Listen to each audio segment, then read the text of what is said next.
Apa kabar Prof hari ini?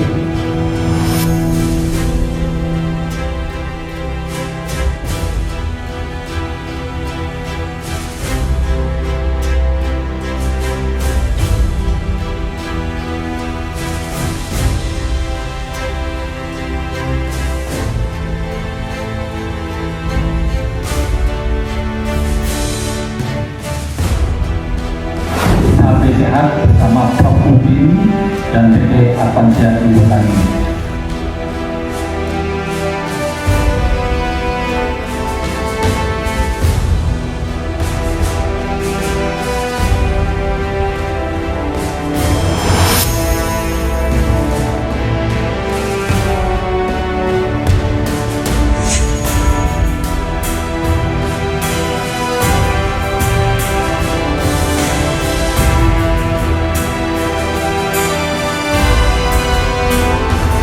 Yang pertama ada kapodolomi, kedua kohermentasi, yang ketiga ada unsur fosfat. Kenapa di sini kita tidak merekomendasikan ada unsur nitrogen di bawah? Salah satunya NPK. NPK mau dalam bentuk apapun, pokoknya yang ada unsur N-nya kita tidak merekomendasikan. Hari ini kita akan mendengarkan bagaimana sih, nah kalau kita ini kan terlihat sangat sehat gitu kan, bagaimana sih cara berbudidaya cabai supaya sehat dan menguntungkan, terutama di bulan-bulan seperti sekarang ini. Pastinya berbeda dengan bulan-bulan yang lain atau musim-musim hujan dan sebagainya.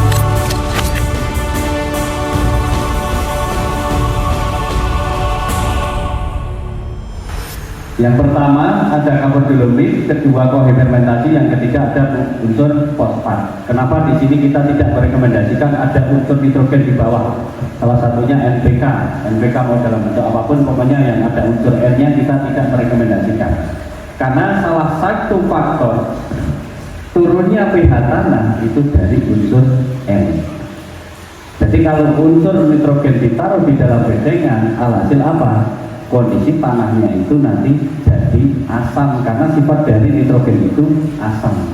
Kalau kondisi tanahnya asam, ya bisa jadi lembab, karena kalau lembab jamur hidupnya di kelembapan. Jadi intinya kita tidak mau ibaratnya bedengan nantinya itu kondisi tanahnya jadi asam, makanya kita menghindari unsur nitrogen. Padahal banyak petani ini tanpa unsur nitrogen apakah tanaman bisa tumbuh dengan suburnya? Ya. Kalau tanpa mungkin iya Pak. Tetap kita kasih unsur nitrogen, tapi nanti setelah proses penanaman. Nih, jadi yang pertama itu ada kapodolomi, itu tujuannya untuk menaikkan pH tanahnya, menstabilkan pH, dan kapodolomi sendiri dengan kandungan CaO, kalsium. Pengguna kalsium dalam jumlah banyak dapat menekan tumbuhnya spora atau jamur. Jadi ini konsepnya, kita bikin kondisi tanah kita itu tidak lembab, pH-nya bisa stabil, tingkat keasamannya tidak tinggi. Dan juga kapodolomi itu juga bisa menekan sporanya ini, spora bibit-bibit jamur yang nanti akan tumbuh. Itu kalau kita kapodolominya dalam jumlah banyak, itu bisa untuk penekanan. Satu. Yang kedua, kapodolomi dia juga sebagai penguat sel tanaman. Kalau tanaman kita itu pengen kokoh, pengen kuat, bakal bunga, buah, gak mudah rontok, ya ini kapodolomi. Ini podokar kalsium, podokar enggak. Ya. Terus lanjut, itu ada kohermentasi, kohe tanpa fermentasi. Nah, ini kalau cerita kohe tanpa fermentasi, yang namanya kotoran itu sumber penyakit atau tidak? Ya kan Pak? Jadi pupuk kandang itu bagus, ya. Dia bisa memperbaiki sifat fisik tanah. Tapi tanpa fermentasi, tanpa bantuan mikroorganisme yang menguntungkan, alhasil nanti cuma jadi sarang jamur, karena dari amoniaknya ini. Amoniaknya tinggi, tingkat keasamannya tinggi, jamur suka di situ. Apalagi jamur patogen makanannya nitrogen. Ya, jamur patogen itu makanannya nitrogen. Nah, kita wajibkan aja daripada negosiasi, kita wajib fermentasi. Mau itu fermentasi di kandang, mau itu fermentasi di lahan, itu boleh. Tapi kalau di lahan, usahakan kondisi pupuknya itu yang sudah tersimpan agak lumayan lama. Jangan yang basah langsung kita tabur di bedengan. Terus yang ketiga itu ada unsur fosfat.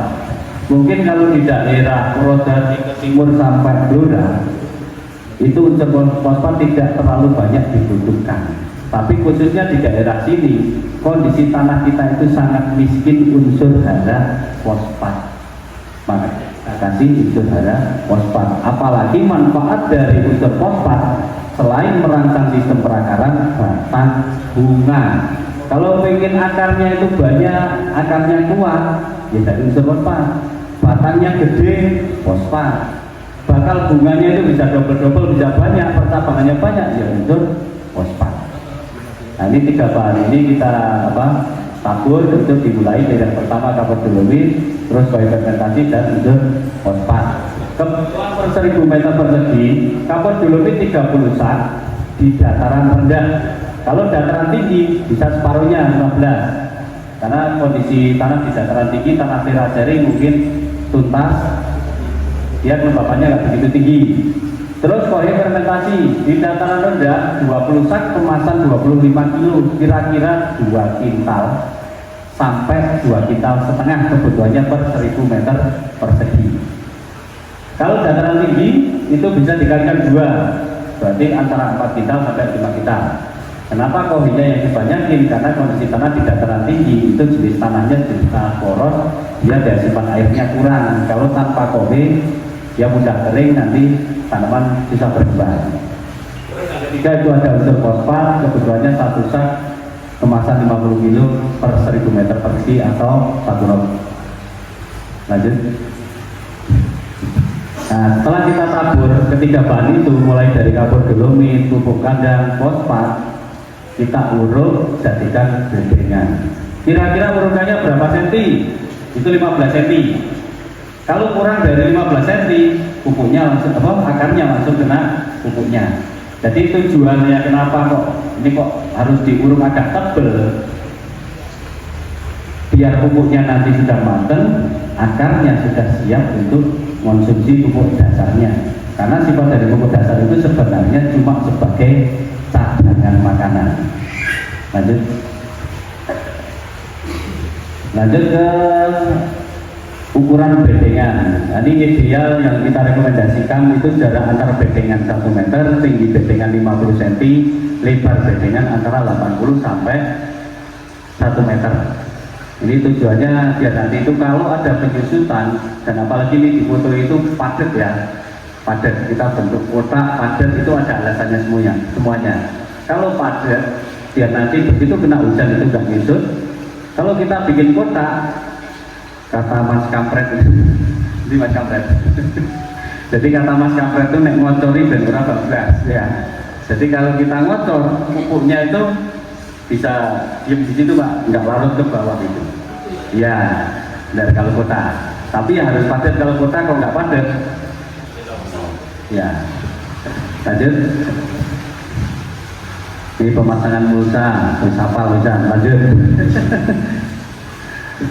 Nah, jarak lubang tanam dan lubang pupuk susulan ini idealnya itu jarak lubang tanam 50 cm, lebarnya 45 cm, dan jarak lubang pupuknya itu di tengah-tengah. Jadi 2 tanaman 1 lubang pupuk. Kalau dulu kita rekomendasinya di sebelah persis ya, tapi ternyata nggak pernah jarang petani yang ukur, terlalu cepat. Gue nek wis gede pas di pojok ya tekeno. Begitu dikasih pupuk akar kebakar. Makanya kita main aman, kita di tengah-tengahnya. Apakah akar itu nyampe? Insya Allah nyampe.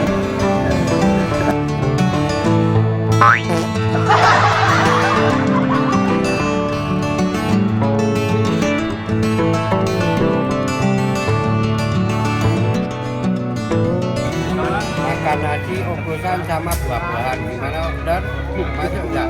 Oh masuk. Karena bukunya enggak ada. Ono brutune ra? Enggak ada.